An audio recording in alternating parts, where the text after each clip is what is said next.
এই সাদিক এগুলো যদি আমি আপনি যখন কথা বলেছি আমি কি কথা বলেছিলাম? এভাবে তো কথা বলা যায় না ভাই। সিল্লাইয়া আসেন, আমি প্রমাণ নিয়ে আসছি সাদিক সিল্লাইয়া মার্কেট পাওয়া যায় না, সিল্লাইয়া মার্কেট পাওয়া যায় না। উনি বট আইডির কথা বলছে। এগুলো ঢাকা বিশ্ববিদ্যালয়ে এটা আবিদ ভাইয়ের একটা চমৎকার গুণ আছে, উনি কবিতার মতো মিথ্যা বলতে পারে। এই সাদিক এগুলো যদি আমি আপনি যখন কথা বলেছি আমি কি কথা বলেছিলাম? এভাবে তো কথা বলা যায় না ভাই। সিল্লাইয়া আসেন, আমি প্রমাণ নিয়ে আসছি সাদিক সিল্লাইয়া মার্কেট পাওয়া যায় না, সিল্লাইয়া মার্কেট পাওয়া যায় না। উনি বট আইডির কথা বলছে। এগুলো ঢাকা বিশ্ববিদ্যালয়ে এটা সর্বসম্মতিক্রমে সবাই এটা জানে। আচ্ছা, বট আইডি চালা হচ্ছে ওনাদের এজিএস, ডাকসুতে যে এজিএস সম্পাদক ছিল মায়ের, সে মায়ের দিয়ে হচ্ছে বট আইডি চালায়। শুরু করতে চাই আবিদুল ইসলাম আপনাকে দিয়ে। এখন পর্যন্ত ক্যাম্পাসের যে পরিস্থিতি সবশেষ আমাদের প্রতিবেদকরা জানিয়েছেন যে আজকের ক্যাম্পাস পরিস্থিতি মোটামুটি শান্ত।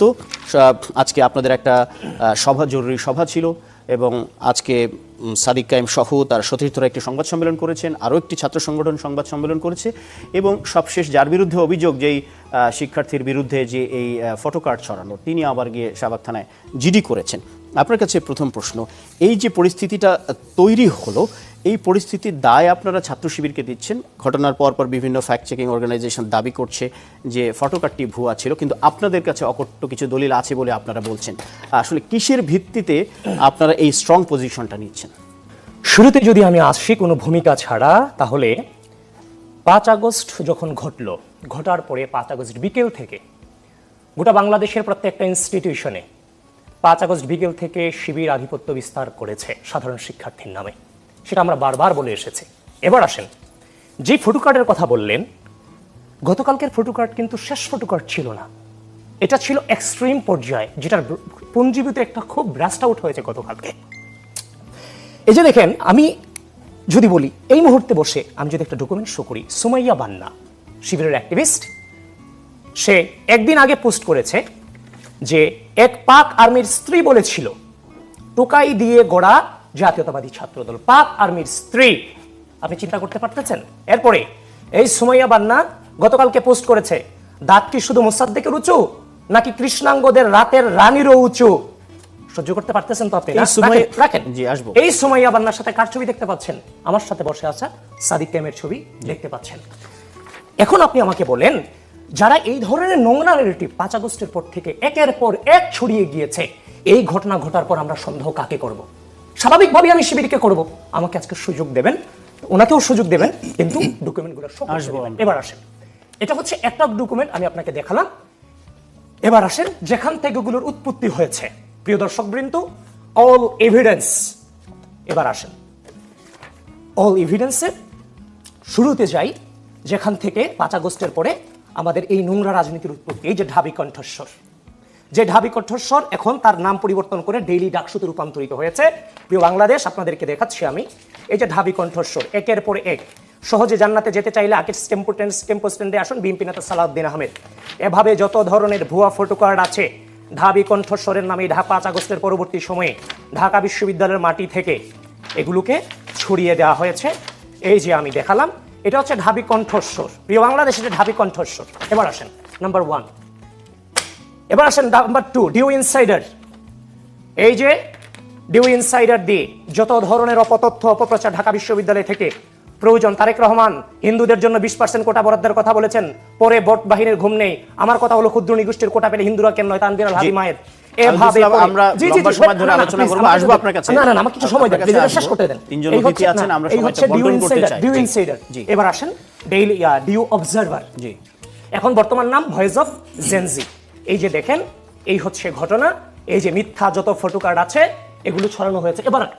এবার আসেন, তাহলে 1 2 3 তিনটা পার্ট আমি শেষ করলাম, যেখান থেকে ঢাকা বিশ্ববিদ্যালয় থেকে বিষ বাষ্প ছড়ানো হয়েছে, যে কথা আমরা বলিনি আমাদের নামে করে।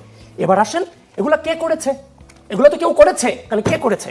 একজন অসাধারণ শিক্ষার্থীর আমল নামা, প্রিয় বাংলাদেশ, নাম ফয়সাল উদ্দিন, বাড়ি চট্টগ্রাম লোহাগড়া চম্বড়া ইউনিয়ন। আপনি এদিকে দেখেন। ডিপার্টমেন্ট ফার্সি ভাষা সাহিত্য, সেশন 18-19, মাস্টার দা সূর্যসেন হল, সে ঢাকা বিশ্ববিদ্যালয়ে থাকে। সাদিক কায়েমের বন্ধু। এবার আসেন, এই যে ডিউ ইনসাইডারে সে ছবি তুলেছিল যখন, আরো পরিচয় দিচ্ছি। এবার আসেন মেইন কথায়, ফয়সালের যে মেইন ফেসবুক পেজ কিংবা মেইন ফেসবুক আইডি, সেই আইডিতে যখন তার ফোনের যে স্ক্রিন ভিডিও আমরা নিয়ে এসেছি, তার নিজের ফোনের স্ক্রিন ভিডিও, এই যে Faisal DU insider, DU observer, our speech, DU insider, English today, daily Ittehad, আস্তার বাজার, এই পেজগুলো ফয়সাল চালাতো। আব্দুল এই যে ইসলাম, ফয়সাল, আসবো আমি please, আপনার please, কাছে। 16 একবারই মার্চ, শেষ না, আমরা কিন্তু অনেকক্ষণ দেখেন, কথা না, না, না, বলবো। এটা শেষ করতে দেন। 16 মার্চ সাদিক কায়েম যখন হজে গিয়েছিলেন, উমরায় গিয়েছিলেন, তখন সাদিক কায়েম তাকে ফয়সালকে মেসেজ দিয়েছে যে তোমার জন্য আমি দোয়া করেছি। সে পুজ দিয়েছে জীবনে কেউ একজন আছে যিনি আমার জন্য নাম ধরে দোয়া করেছেন মক্কায়, তিনি আমাদের ভিপি সাদিক কায়েম ভাই। এরপরে সে পুজ দিয়েছে, দেখেন এই বছর সম্ভব না, আগামী বছর আপনি এভিডেন্স গুলো তুলে ধরবেন, একবারে সব শেষ করলে আপনি নিশ্চয়ই পরে আলোচনার জন্য আপনি আরো রাখবেন। ফয়সাল নয়, আমি শেষ করতে দেই। এইচ আল বান্না, যিনি 71 এর বর্তমানে ভিপি, এবং হচ্ছে যে আহমেদ জুবায়ের, এবং আমাদের আলোচনাটা এগিয়ে নিতে হবে। আপনি দেখাবেন, আপনি সবগুলো দেখাবেন, আমি আপনাকে সময় দিব। এই যে দেখেন, আমি এই প্রমাণগুলো দেওয়ার পরে আজকে এই সাদিক কায়েম বসে এই প্রমাণগুলো এখান থেকে মিথ্যা প্রমাণিত করছেন। নিঃসন্দেহে তিনি তার বক্তব্য দিবেন। 5 আগস্টের পরে উত্তপ্ত ক্যাম্পাস কেন হলো? আমরা রাজনীতি করলাম সুস্থ রাজনৈতিক সংস্কৃতি ফিরিয়ে আনবার জন্য। আজকে সাদিক কায়েম 6 আগস্ট থেকে এই ধরনের নোংরা প্রপাগান্ডা ঢাকা বিশ্ববিদ্যালয় থেকে তৈরি করে সাদিক কায়েম নিশ্চয়ই জবাব দিবে। আপনি ছড়িয়ে দিয়েছে। 7 মিনিট মতো বলেছেন, আমরা আসবো, আমরা অনুষ্ঠানের টাইম লিমিটেশন আছে। আজকে সাদিক কায়েম জনগণের নেতা হিসেবে তাকে পরিচয় দেয়, সে একজন গুজববাজ, সে একজন হচ্ছে যে মিথ্যা অপপ্রচারকারী। আজকে সে নিজেকে সাদিক কায়েমের নিশ্চয়ই এই বিষয়ে বক্তব্য থাকবে। ধন্যবাদ, আপনার কাছে অনেকগুলো এভিডেন্স আপনি নিয়ে এসেছেন। আমাদের সঙ্গে একজন সিনিয়র সাংবাদিকও কানেক্টেড আছেন। সাদিক কায়েম, আপনি তার বক্তব্য শুনছিলেন। সুমাইয়া বান্নাকে দিয়ে শুরু করেছেন। তিনি বলেছেন যে তিনি শিবিরের কর্মী, কোন অর্থে তিনি শিবিরের কর্মী, এবং যেই তথ্যপাত্রগুলো তিনি উপস্থাপন করেছেন এর প্রেক্ষিতে কি বলবার আছে। আমি দেখছি যে আপনিও কতগুলো ফটোকপি স্ক্রিনশট নিয়ে এসেছেন, এবং তারা যেই অভিযোগগুলো করেছে সেগুলো আসলে কতটুকু আপনি ডিবাঙ্ক করতে চান। আপনাকে ধন্যবাদ।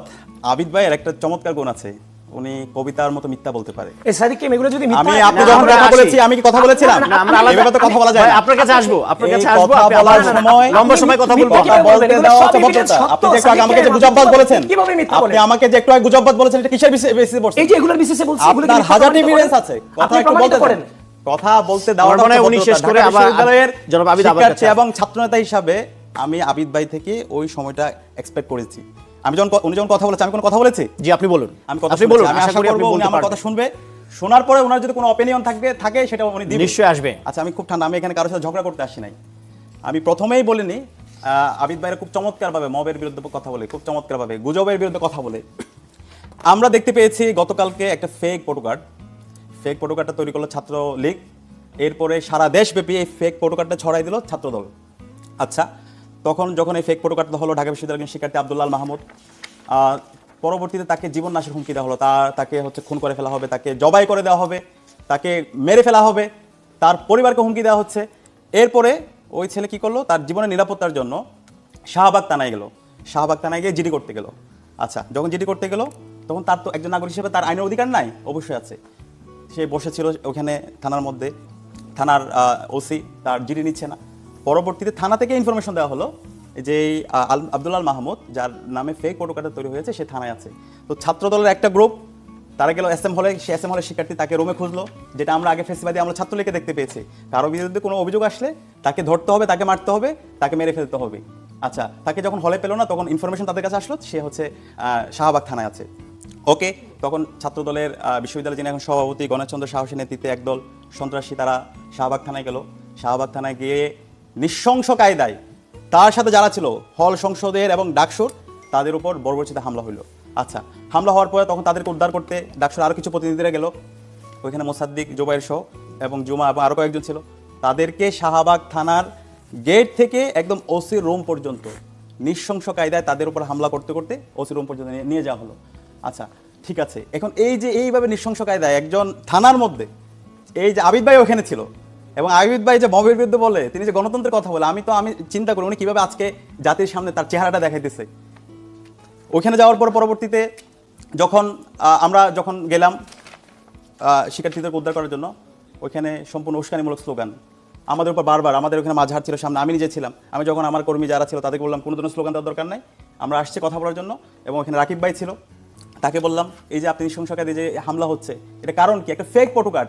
আপনাদের যদি এভিডেন্স থাকে, অভিযোগ থাকে, সেটা থানায় অভিযোগ দেন, কিন্তু আইন হাতে তুলে নেওয়া এই থানার মধ্যে, যেখানে মানুষ নিরাপত্তার জন্য আসে, সেই থানায় আপনার ক্ষমতা দেখিয়ে এভাবে নৃশংসকারী হামলা করে, সে অধিকার আপনাকে দিয়েছে কে? রাষ্ট্রে কি কোনো আইন বলতে কিছু আছে? সরকার বলতে কিছু আছে? এরপর কি হলো? ওখানে সাংবাদিক ছিল, সাংবাদিকরা কি কোনো দলের? সাংবাদিকরা তারা যখন এই হামলা করছিল, তখন তারা ভিডিও করছিল।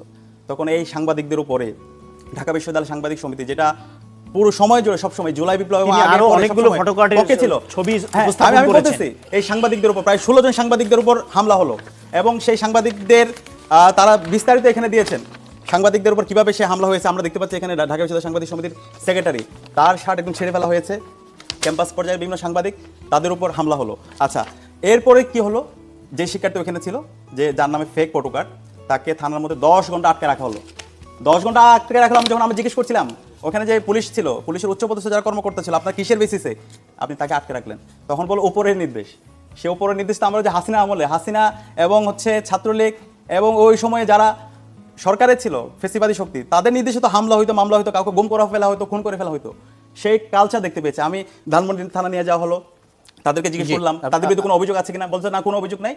উপরের নির্দেশে, সরকারের নির্দেশে, হোম মিনিস্টার এবং এই হোম মিনিস্ট্রি থেকে সেই অভিযোগের ভিত্তিতে তাদেরকে রাখা না, হয়েছে। সরকারের তাহলে নির্দেশে এমন দেশের কোনো কি- নির্দেশ কি সরকার দিয়েছে? আমি জানি না। তাদের যে বলছে আমাদের কিছু করার নাই, এখানে যারা ছিল পুলিশ উচ্চপদস্থ ভাই, যারা আছে, এগুলো demand এই করতে এটা- বলেন। এই অবশ্যই আচ্ছা, আপনি আসবেন। ভাই, এগুলোকে demand করতে বলেন। তাদের আসবো। কিছু করার নেই। আসবো। এরপরে এগুলোর কারণেই তো আজকের এই উৎপত্তি আসছি। নাকি? আচ্ছা, এগুলোকে এরপরে যে demand উনি করতে বলেন বলতেছেন না, সাদিক আমাকে ভাই। বলতে দিতে হবে। আসছি, one by one আপনি আসছি বলতেছেন আমরা। গতানুগতিক না, না, কথা কোনো বলতেছেন গতানুগতিক সাদিককে। না, সব evidence আপনি নিয়ে। এগুলোকে debate করেন। এরপরে এগুলোর উৎপত্তি কেন হয়েছে সাদিককে? আপনাদের এরপরে জিয়া চর্চার কারণে আজকে উনি যে এগুলোর গুজবের উৎপত্তি কথা হয়েছে। বলছে, কালকে সারা আমি রাত আমি আপনি না না না এই না, রাজনৈতিক আপনি সংস্কৃতি তো না আমরা না, চাই আপনি নাই। আপনারা এটা আজকে করছেন। এগুলোর কারণেই তো আজকে এগুলো আপনাদের হয়েছে। এগুলোর এখন কারণেই তো সাদিককে মানে এটা হয়েছে। গণতন্ত্র স্বীকার এবং করতে না না না, পারেন এটা বলেন। আপনাদের দায়। এই দায় আপনার এই সাদিককে বাংলাদেশের মাথা ইতিহাসে নিয়ে আমি আপনি তো ফান দেখলাম করেছেন। এই যে 54 মিথ্যা। বছরের ইতিহাসে এই মিথ্যা থানায় কথা গিয়ে আপনি মব নিজে তৈরি করা। করেছেন সাদিককে।